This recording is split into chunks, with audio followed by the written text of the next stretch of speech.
feel like we've got a victory coming up in November 2008. Are you ready for victory? Yeah. My name is Tony Thurmond. I'm on the Richmond City Council, and I'm a candidate for the West Contra Costa Unified School District. I want to thank you for giving me the opportunity to talk about my candidacy. Wow, maybe I didn't need that one. So I want to tell you right at the start, so many people have told me, don't run for the school board. They said there are all these problems. Nothing good will come out of it. It'll be bad for your career. Well, in spite of all those things, I'm running, and I'm running hard. Because I believe that our kids deserve the opportunity to have a first-rate education and to have a first-rate life. And that decision for me really stems from a personal place. Because education really is that thing that made a difference in my life. And it saved my life. When I was 6 years old, I lost my mother to cancer. I'd never known my father. So at the young age of 6, I was sent 3,000 miles from my home in the Bay Area to Philadelphia. I was raised by my cousin. My cousin adopted me. She took great care of me. She helped me to get a great education. She helped me to get a college education.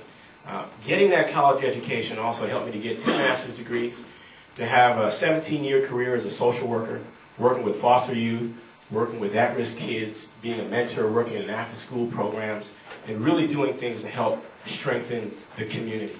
And I believe that our kids deserve that same opportunity.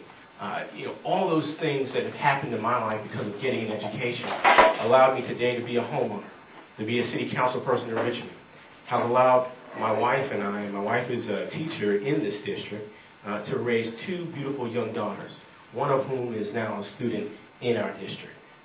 So when they said it's not worth it to run, I said the 31,000 students in our district are worth it. If it's a risk to my career, then so be it. This isn't a career decision. It's the right thing to do. As you know, we've got great students, great parents, great teachers, great leaders in our district. Some things have been happening. We've seen some progress along the way. But we've got some big challenges still facing us. A dropout rate of almost 40%. We've got a gap in achievement between kids of color and white students and other students that really threatens the future success of many students in our district. And we have things that happen sometimes in schools in our district where there might be safety issues. Things that make people leave our district. I bet you if I asked, and if honestly everyone raised their hand, if they knew somebody who took their child to a school in Albany, to a school in Orinda, who left this area altogether because of concerns that they have about the quality of education. And I want to see us change that. Together, we can change that.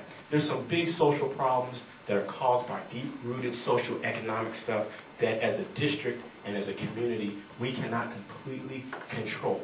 But while we have students in our care, we have the responsibility to do whatever we can to make sure that each and every one of those students has a quality education. So here are the priorities. Here's my vision for what I'd like to see happen in our district. 1, make sure that all students, by the time they reach the 3rd grade, are able to read. We all know what the impact of not being able to read by 3rd grade is. I spent 5 years working in after-school programs in places like Oakland, San Francisco, Philadelphia. I can't tell you how many times I worked with high school students who are reading on a 3rd grade reading level. We all know what that does to a young person's confidence and to their view of what their future can be. What I'd like to see us do is for every single student between the grades of kindergarten and 3rd grade, every student who entered kindergarten this year, we should be looking at them as a cohort of youth that we're working with. We should be monitoring their progress every step of the way.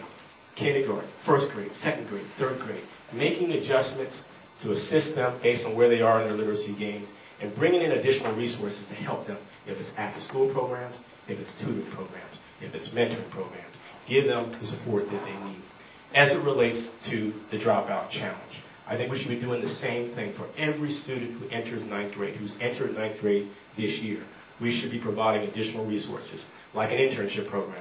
As a city council person, I started an internship program so that students can learn about future careers and earn a little bit of money and have an incentive to stay in school. I've chaired the Summer Youth Employment Program.